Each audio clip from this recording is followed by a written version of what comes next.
What's going on, guys? RBG here, bringing you a video on something that you might not be all that familiar with, but you absolutely should. It's no secret that Hasbro and Paramount have been throwing out Hail Marys in regards to their new direction with the Transformers film franchise, which means starting off with an entirely new continuity. But there is a talented legion of fans who have made it their mission to finish where the previous canon has left off, and we're going to talk about this today, so stay tuned.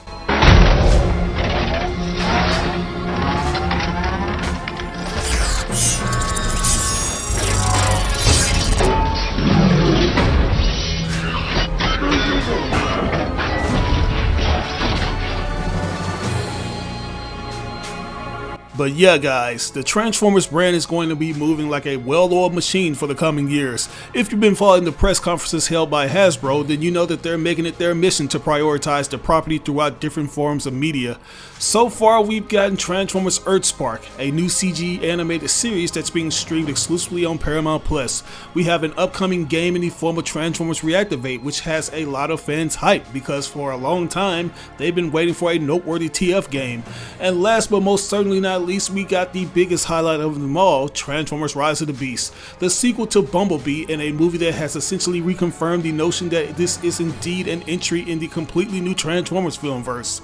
That's been one of the most asked about questions pertaining to the direction these movies will be going in, because if we're going to be honest, there's a huge divide in what the fandom wants. On one side, you have that fan base that wants to move away from all the chaos-focused theatrics the Bayformers films boasted. They feel there's more to the franchise than super explosions, and they want to see the characters look like they did in the yesteryears of the G1 era. But on the flip side, the Bayverse has pretty much raised its own generation of fans who appreciate the more realistic aspects of it. They love seeing these war-torn bots such as Optimus Prime throw his morals aside and is hungry for Decepticon heads. So the fandom is split right down the middle of this film franchise, and it's totally understandable what each spectrum wants from these characters. If you ask me, Bumblebee has sort of tried to please everybody by making him look more akin to his Bay counterpart and slightly injected violent fights into it, but it doesn't quite fulfill the desires the Bayformers fans want. For one, the movie was originally being set as a prequel to the 2007 Bay film. As much as fans don't want to believe that, there were a lot of clues that backs up that idea. The inclusion of Sector 7 and the appearance of a young Agent Simmons comes to mind. And during the announcement trailer, they play an audio of Bobby Bolivia's speech about the mystical bond between man and machine. And then there's the deleted post-credits scene where we are supposed to see a frozen Megatron being hidden under the Hoover Dam. Although there's no footage to be seen online, there was in fact a movie tie-in motion comic that features it. So things like that had the Bay fans very disappointed that the previous continuity had pretty much been abolished. They were no longer gonna see Cybertron Mayhem, or Bayhem as the director liked to call it, and that ultimately meant that they'll never see a proper conclusion to that particular timeline. It's important to note that Transformers The Last Night left the door open for something big, which I guess that really isn't saying much since each film went all out to make everything a grand affair. So much to the point that the writers were running out of things to use to raise the stakes. But Transformers 5 had Unicron, which is the biggest threat of them all. That's a character that was introduced in the classic 80s film, and he's a villain that has spanned his own trilogy of cartoon series, so his inclusion was supposed to be a big deal in this movie. But as you know, he really wasn't given much to do in The Last Night. He was just there, or he wasn't fully functioning as the movie suggested. That was essentially the main mission for the Autobots, to keep the bringer of chaos from waking up from his slumber. But even though they were able to ultimately succeed in that mission, it didn't stop Michael Bay from teasing us with a possibility of Unicron being activated. So even though the film was a critical disappointment at the box office, it still had its legions of fans who wanted to see what would happen next. And given how Paramount and Hasbro were radio silent on this topic, it seemed that all hope would be lost. That's until rumors started going around that the next movie installment would indeed take place directly after Transformers The Last Night. It was rumored to be called Transformers Rise of Unicron, and for the longest time this title would be brought up on any Transformers related video or post. But it wasn't being brought up by reputable reporters. It was being brought up by sources such as We Got This Covered, which is one of the most untrustworthy movie report websites. They're notorious for putting out information that you have to take with a very small pinch of salt. and they undoubtedly opened the rumor floodgates with the constant posts regarding this so-called Rise of Unicron movie, so much to the point till it was burned into the search engines. To this day, it has a dedicated wiki page that lists James Cameron as the director, which is totally outrageous because anyone with common sense would know that this wasn't true at all. But there were still that batch of fans who were believing every bit of detail pertaining to this alleged project, and they continue asking for updates after other movies such as Bumblebee and Rise of the Beast were announced.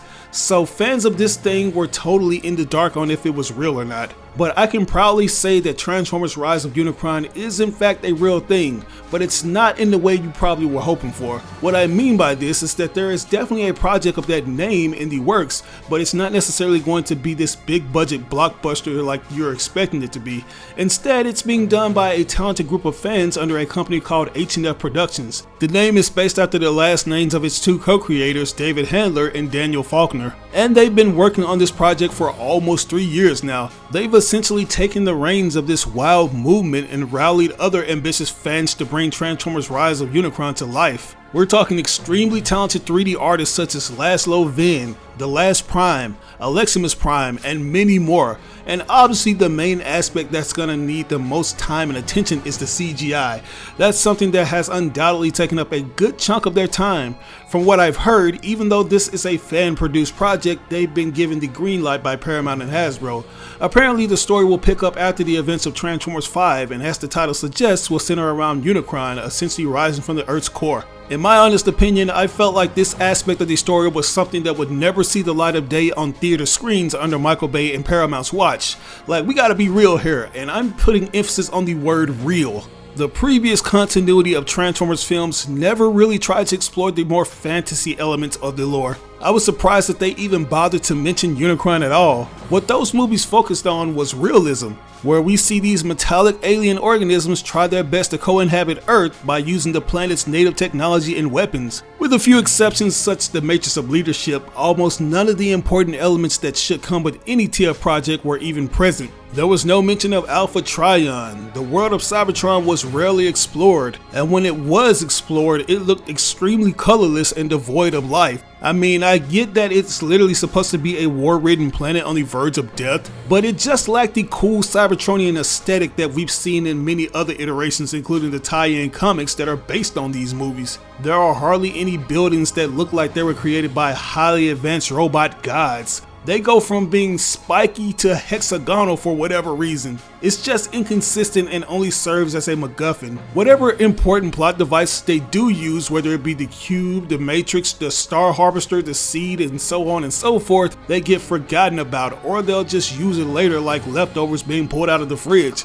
It still baffles my mind that Unicron was being used as a major threat for TF5, but no one bothered to mention the Matrix of Leadership, which is supposed to be the ultimate weapon that will light the darkest hour and put an end to Unicron. But all gripings aside, I'm just glad that those who absolutely love the grounded aspects of the Bayformers are gonna get that proper conclusion. And since this project is being done by TF fans in general, they'll try to give some of the more conservative Transformers fans a taste of things they didn't get with the previous continuity. They've done an excellent job of providing us with updates as well as trailers for this movie. And I know the biggest question on everyone's mind is how good are the VFX? Because this is a fan-made project, and that usually means the budget is not going to be a fraction of what the Hollywood-produced films boast. So it's going to be interesting seeing how well they pull off the robot models. And if these little sneak peeks are anything to go off of, then I say that it'll look really good given the limited amount of resources they're working with.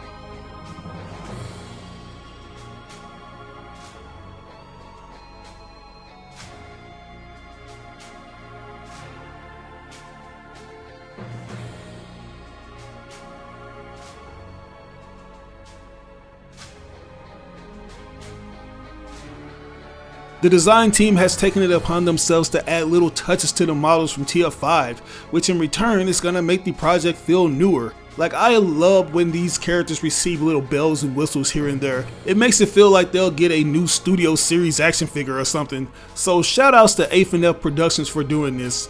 For the roster, we have Optimus Prime, who will be sporting a moderately updated Transformers 5 look. Same goes for the Autobot Scout Bumblebee, who's had his own modifications. I'm not sure if these new updates will aid them on the battlefield, but I will be super hyped if they do. Someone who won't be getting any upgrades is Crosshair, which I'm totally fine with. Their character already has a lot going on with the filleted Corvette parts that creates his cool looking trench coat. Now, someone who will be getting a total makeover is Hound. He'll be receiving modifications to his robot mode to match his new alt mode. I think the fans of G1 Hound are really going to appreciate the little weapon he has on his shoulder. So this sort of feels like a more complete and fitting look for the character. Next up is Drift. He'll have the same vehicle mode as his Transformers 5 counterpart, except this time he'll sport an entirely new paint job. The color scheme will consist of orange and black with Japanese kanji on it. And what I like about this is that it's sort of using a unused concept from Age of Extinction, because there are early pictures of Drift using these specific colors. But moving on, we have Grimlock and the Dinobots. All of them will be making their return from Age of Extinction and the Last Night, and apparently Grimlock will have a speaking role. We also have Alita 1, Cliffjumper, and Dino aka Mirage, who will appear during flashback sequences. Hot Rod and Dragonstorm will also be returning with the same designs. Now on the Decepticon side of things, we have the obvious one being Megatron. Similar to his arch nemesis Optimus Prime, he'll be getting a few tweaks to his design from the Last Night. It looks like he's pulling out the cowl from TF3, and if you notice, he's replaced the arm that got chopped off in the last film with one of the Knights. Next is Barricade, who will apparently have a major role this time around. Now, someone who didn't get much screen time in the Last Night, but most certainly will this time around, is Berserker. And we have a bot being brought back to life in the form of Blackout. Thundercracker and Skywarp will finally make their Bayverse appearance, and are said to both feature unique designs. Technically, they already exist in the canon through the comics, so it's gonna be interesting seeing where the designers take them. Since I mentioned those guys, I might as well mention this guy next, which is Starscream, a character who's been dead since Dark of the Moon, but somehow finds his way back in the sequels. In this story, he'll be making an appearance through a flashback. Others who will also appear via flashbacks include Soundwave, Shockwave, and Lockdown. Some of the new and unique characters include Warp Bomb, Psychon, and Dead End, who will apparently be sporting his design for the Revenge of the Fallen movie tie-in material. But last but certainly not least, on the unaffiliated side of things, we have Quintessa and Unicron. These two are the most obvious ones since they were the last two bots to be seen at the end of Transformers The Last Night, and it looks like Quintessa will find some kind of way to bring Unicron back. So yeah, I'm very much looking forward to seeing how they pull this off. But I think I'm missing one.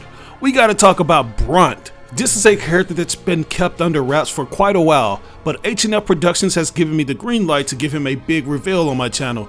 This guy looks to be a powerhouse, and I can't wait to see what he's capable of once the film is released. Just want to point out again that you shouldn't go into this thinking that it'll be on the same caliber of visuals as the Michael Bay movies. This is obviously going to look and feel like a fan-made project, so keep that in mind.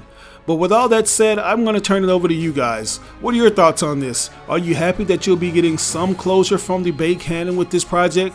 Let me know down in the comments below. As always, I ask you like or dislike the video. It doesn't have to be a thumbs up, you can give me a thumbs down. But if you really enjoyed the video, I'd appreciate it if you shared it with all your friends and followers on all the different social media outlets. Sharing really makes a difference. But once again, this is your boy RBG signing out on another video. I'll catch you guys later. Peace out. You're at your best when